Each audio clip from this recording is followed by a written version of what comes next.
Et coucou mes petits fouteurs.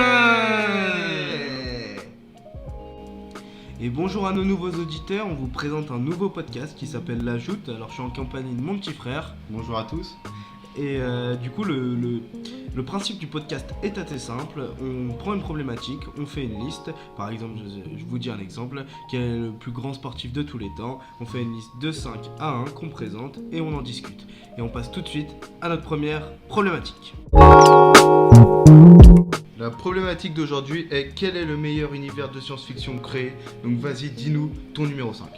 En numéro 5, moi j'ai pris un manga qui s'est vendu à 330 millions d'exemplaires, le deuxième manga le plus vendu de tous les temps, 32 films, 806 épisodes au travers des différentes sagas, ce n'est autre que l'exceptionnel Dragon Ball. Ok, alors pour moi, Dragon Ball n'est pas dans mon top 5 parce que l'histoire est vraiment pas recherchée. Par exemple, Dragon Ball Z, toute l'histoire est redondante. On trouve du Cell, du Freezer et c'est toujours la même histoire. C'est Sangoku qui a une nouvelle transformation et qui va battre tout le monde. Voilà, ça me dérange. Pas du tout. C'est vrai. Alors j'avoue que si on regarde Dragon Ball GT, qui est une bouse sans nom, ou Dragon Ball Super, où là vraiment ils en font trop, ok. Mais si on regarde Dragon Ball et Dragon Ball Z, alors là c'est exceptionnel, rien que le combat contre Freezer, je pense que tout le monde a eu les frissons quand il était petit. Sangohan contre Cell, exactement pareil, c'est énorme. C'est vrai que je suis d'accord avec toi parce que notre génération a été touchée par cet univers, ce manga-là.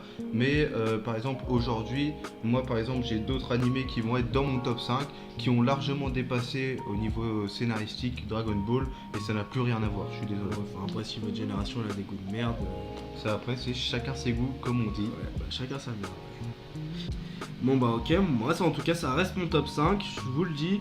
Et toi t'as pris qui en top 5? Alors moi j'ai pris le Marvel Cinematic Universe, donc là on passe dans les films. Donc dans Marvel on a 27 films, ensuite on a des séries qui ont été dérivées, on a beaucoup de personnages, notamment plus de 5000 personnages, et je trouve qu'on a la rivalité aussi avec DC Comics et Marvel qui est très importante et qui marque quand même tout le cinéma. Marquer le cinéma, moi je suis assez d'accord quand même avec Martin Scorsese qui disait que c'était pas du cinéma mais juste de l'entertainment, c'est juste du fan service. Pour moi c'est même plus. Et ça fait cinéma. Beaucoup d'entrées quand même. Ouais, ça fait beaucoup d'entrées, mais l'argent ne fait pas toujours tout. Et honnêtement, quand on regarde, c'est toujours pareil, toujours une blague au mauvais moment. Des acteurs qui sont partis s'enterrer là-dedans, je pense notamment à Robert Downey Jr.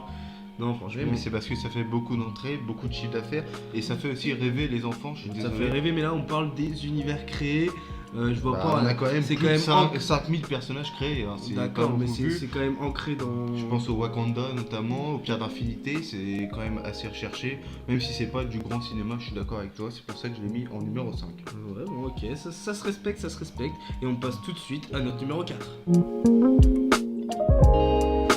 Alors moi en numéro 4 j'ai choisi One Piece. Alors One Piece c'est un manga quand même qui a commencé en 1997 et qui dure toujours aujourd'hui. L'aventure de Luffy, toi par exemple je sais que tu regardes pas trop d'animés mais tu connais quand même Luffy, l'homme au chapeau de paille. C'est quand même un animé qui a touché le monde entier. C'est lui qui a le plus de ventes, c'est lui qui a le plus d'épisodes, 1014 aujourd'hui, et l'univers n'est pas toujours terminé. On a 28,2 millions d'exemplaires vendus dès 2011 et ça a dépassé du coup Dragon Ball juste en France dès 2011. Et on a un demi-milliard en tout d'exemplaires qui ont été vendus. Ok, ouais, c'est un manga, c'est vrai, très connu. Après, moi, il est jamais rentré en discussion pour mon top 5, j'avoue. Parce que j'ai jamais été touché. Peut-être pas de la génération. Peut-être aussi, moi, même si je pense maintenant beaucoup de gens regardent et lisent ce manga et cet animé, mais j'avoue que oui, moi j'ai jamais été touché par cet univers, peut-être parfois un peu gamin ou j'en sais rien. C'est quand même un chef-d'œuvre. Ah mais sans doute, mais honnêtement après non, je suis d'accord avec toi, il y a peut-être aussi un petit peu trop d'épisodes, ce qui empêche aussi voilà, on sait qu'il y a autres d'entrer presque 1000 épisodes je crois. Ouais. Pour rentrer là-dedans. On a eu des scans par exemple qui ont été faits, c'est des sortes de films qui regroupent plein d'épisodes qui ont été faits par les fans et du coup ça permet aussi d'entrer. Et si vous avez du temps à perdre, faites-vous plaisir. Ne l'écoutez pas. Vas-y, alors toi, ton numéro 4. Moi, en numéro 4, j'ai pris une franchise qui, au départ, sont des livres et qui ont été dérivés en film. Harry Potter, donc 500 millions d'exemplaires vendus, traduit en énormément de langues, vendu dans 200 pays. Et quand je dis traduit dans énormément de langues, c'est quand même pour vous dire un petit truc. Petit fun fact, ça a été traduit en breton ou par exemple en grec ancien. Ça a rapporté 8 milliards de dollars et ça continue encore grâce aux animaux fantastiques, aux ventes par exemple, je pense au Un peu moins bien quand même. Oui, bien sûr, mais On en a un bientôt d'ailleurs qui sort sur Dumbledore, il me semble. oui, c'est vrai. Et du coup, ça continue quand même grâce par exemple avec les partenariats, le merchandising, je pense notamment à Lego. Enfin voilà, j'ai choisi Harry Potter qui a marqué toute mon enfance, avec lequel je pense toute la génération a grandi, que ça soit de l'école des sorciers jusqu'aux reliques de la mort partie 2 qui s'est assombri au fil des années. Franchement, Alors moi je suis d'accord avec toi là-dessus en tout cas, parce que Harry Potter va rentrer dans mon top, mais bien plus tard. On le verra tout à l'heure, du coup je vais pas en dire plus. En tout cas, on peut dire que l'univers créé est assez fou, fallait quand même y penser. Ça a marqué toute une génération. Oui, et puis entre Poudlard et toutes les petites idées, le bus, le chemin de traverse, franchement. La voie 9 3 quarts aussi. Ouais, même inventer un sport, le Quidditch. Non, franchement, y a rien à dire, c'est exceptionnel, mais plus haut, j'ai tellement des monstres que. Ce qu'on va voir tout de suite d'ailleurs avec ton numéro 3. Alors on arrive directement sur le podium, et sur le podium, moi je me diversifie, j'ai pris une série, sans doute la série la plus regardée de tous les temps, celle qui a engendré plus de 52 millions de tweets, qui a rapporté je crois que c'est 1000 milliards de dollars, c'est exceptionnel en comptant merchandising, etc. Il y avait 30 millions de suiveurs minimum par épisode, et je parle bien sûr de Game of Thrones, avec un univers exceptionnel.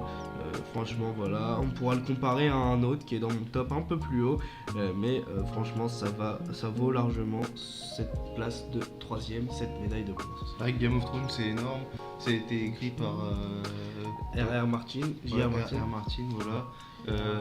Oui, d'ailleurs c'est tiré de film, et la série c'est peut-être la meilleure série de tous les temps. Moi, on fait découvrir des artistes en plus, c'est vrai. Des acteurs, notamment Petit Tyrion, qu'on adore. Tyrion, c'est vrai que c'est un bon. Et en plus, ce qui est bien, je veux pas spoiler les gens. D'ailleurs, on vous entraîne à aller la voir si jamais vous l'avez pas vu. Après, Bran finit sur le trône. Et tais-toi. Non, mais oui, c'est vraiment une bonne série. Voilà. Donc, moi, je vais passer à mon numéro 3. Juste une bonne série, non mais. C'est magnifique. C'est ça. Et ce qui est bien, c'est qu'on peut pas trop s'attacher au personnage. Et puis il y a quelque chose, je pense que tous ceux qui ont suivi la série, dès qu'ils entendent le générique, les frissons. C'est vrai que c'est des frissons. Il est magnifique. Bon, alors maintenant, moi, je vais passer à mon numéro 3. Vas-y, Je sais que tu l'as regardé. C'est toujours en animé, il est magnifique, c'est l'Attaque des Titans. Tu vois, c'est ça le problème de ta génération, c'est qu'il y a que les mangas et les Non, animés. tu verras plus tard que non. Mais l'Attaque des Titans, c'est magnifique. C'est niveau scénaristique, c'est peut-être le meilleur animé. Même toi, t'as adoré, alors que pourtant, tu regardes pas du tout d'animé. Il faut savoir que mea culpa, je ne regarde pas du tout d'animé, je ne lis presque pas de manga. Honnêtement, c'est une œuvre magnifique. Ouais, d'ailleurs, elle s'est terminée, oui. par contre, il faudra que je la finisse. Tu as pas fini? Non. Voilà. Tu l'as fini? Oui. Ah bon? Ok, on apprend des choses sur ce podcast. Hein. Mais moi, une magnifique animé, donc du coup, on vous encourage aussi à aller voir. Hein. De toute façon, tous top 5, allez les voir. Ouais, allez le voir, c'est vrai. Maintenant, on va passer du coup au numéro 2. Allez, dis-nous tout. Du coup, dans mon numéro 2, on en a déjà parlé, c'est Game of Thrones. Alors Game of Thrones, donc comme on l'a dit, c'est un énorme univers avec les dragons, on a les marcheurs blancs, il me semble, on a les enfants de la forêt, enfin c'est énormissime. On a d'ailleurs sur YouTube, vous pouvez retrouver plein de théories sur la fin de Game of C'est vrai Thrones. que ça fait beaucoup parler. Avec notamment, comme tu l'as dit, un Bran qui finit sur le trône. Il y a des théories qui sortent comme quoi ça serait lui le grand méchant. Enfin franchement, pour moi c'est la plus grande série de tous les temps en vrai, niveau univers. Niveau univers, c'est Niveau recherche, c'est vrai, et puis tout le monde peut regarder honnêtement, ouais. tous ceux qui se sont mis dedans, j'ai rarement vu des avis négatifs. En plus, ça touche toutes les générations. Hein. Ouais, et puis Nous, par exemple, on a notre des... père qui a regardé, qui a adoré. Super fun fact.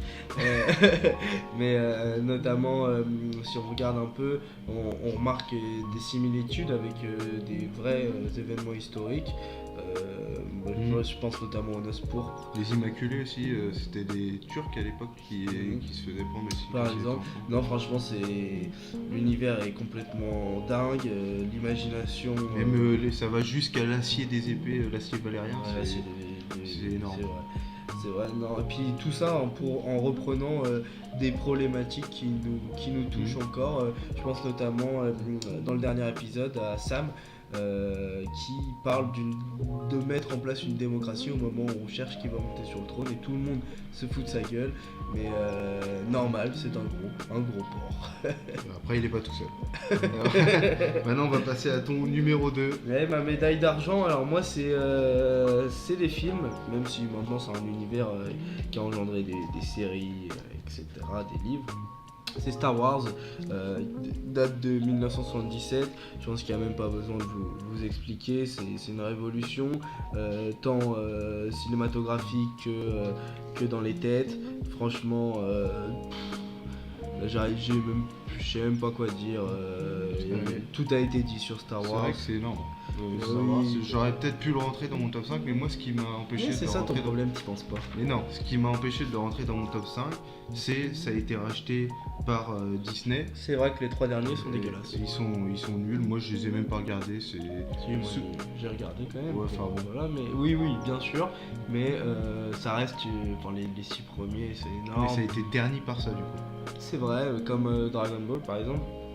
Mais si on regarde même l'univers dérivé, les Lego, puis ça a été une les révolution livres, en vrai. les Clone Wars. Ça a été une Oui, révolution. et puis ça dure quand même effets depuis spéciaux, 1977, etc. c'est une des séries de films qui dure depuis le plus longtemps.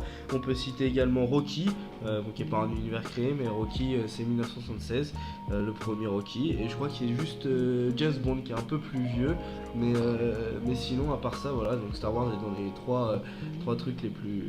Puis niveau acteur aussi, c'est quand même assez fort. Hein, Harrison Ford par exemple. Bah, et maintenant aujourd'hui Adam Driver, Driver. oui, enfin, qui est plus là, mais oui, c'est vrai. Non, franchement, une très très bon univers. On aime toujours Star Wars, c'est toujours un petit plaisir coupable. Surtout le petit Maître Yoda. Maître Yoda, magnifique. Ouais, et passer à notre numéro 1 De devant.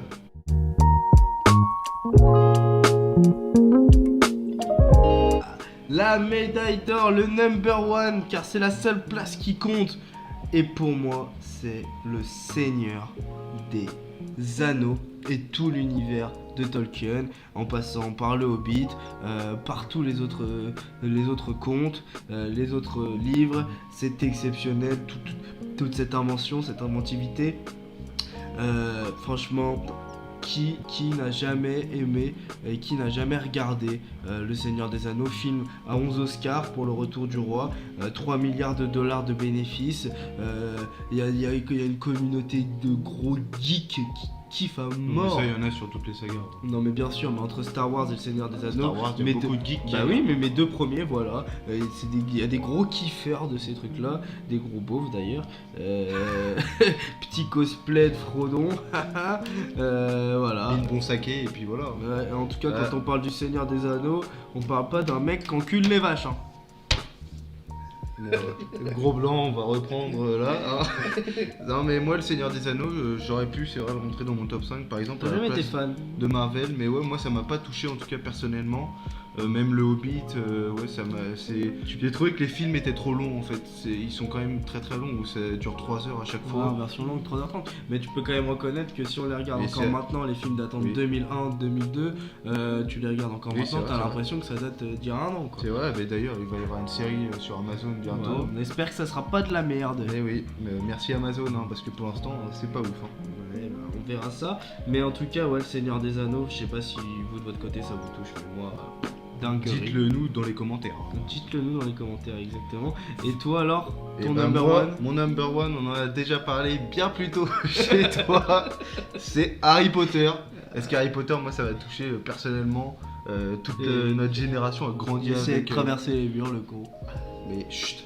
Toute notre génération a grandi avec Daniel Radcliffe. D'ailleurs, c'est grâce Ou à avec Emma Watson, hein. Ça dépend. ça. Après, chacun son Ou délire. voir Ron Weasley. Ou Dumbledore. Hein. Ils sont peut-être déjà morts. Hein, les Les gars. gérondophiles. Mais c'est magnifique, J.K. Rowling qui a fait un énorme taf sur ses livres. D'ailleurs, il faudra peut-être que je les lise au lieu de regarder tous les films. Et c'est bien, il parle de trucs dont il connaît pas tout. Mais je sais que J.K. Rowling, pour revenir sur elle, je crois que c'est une ancienne SDF. D'ailleurs, c'est son deuil qu'elle transmet à travers cette œuvre. Hein. Voilà. Du coup, c'est quand même. Enfin, c'est toujours important de le rappeler, les gars. Croyez en vos rêves, croyez en vous. Si vous avez des petites idées comme ça, d'un magicien et tout. Ouais, croyez en vos rêves, vraiment. Comme nous, là, on est en train de faire avec ce podcast. Hein. On Bien se lance sûr, là-dedans. bien Ça sûr. va être magnifique. Suivez-nous, les amis. Et là, d'ailleurs, je vais tuer mon partenaire, Avada Kedavra.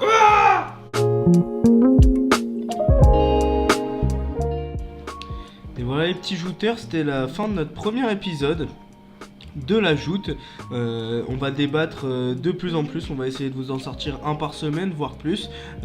J'espère que ça va vous plaire, j'espère qu'on va aller loin tous ensemble, qu'on va faire une vraie communauté. Si il y a des questions et des listes que vous voudriez qu'on fasse, même des hors-séries entre deux personnes, par exemple, je pense, je dis des conneries, mais entre Federer, Nadal, Messi, Ronaldo, vous nous le dites, on compare ça, on compare nos avis, et avec vous aussi, on compare dans les commentaires, on répondra. En tout cas, il y a aucun souci, ça va être un super truc. J'espère qu'on va aller loin ensemble. Et je vous dis au revoir, je vous dis à bientôt. On a déjà de nouvelles idées. On revient vite. Allez, salut à tous! Salut les jouteurs!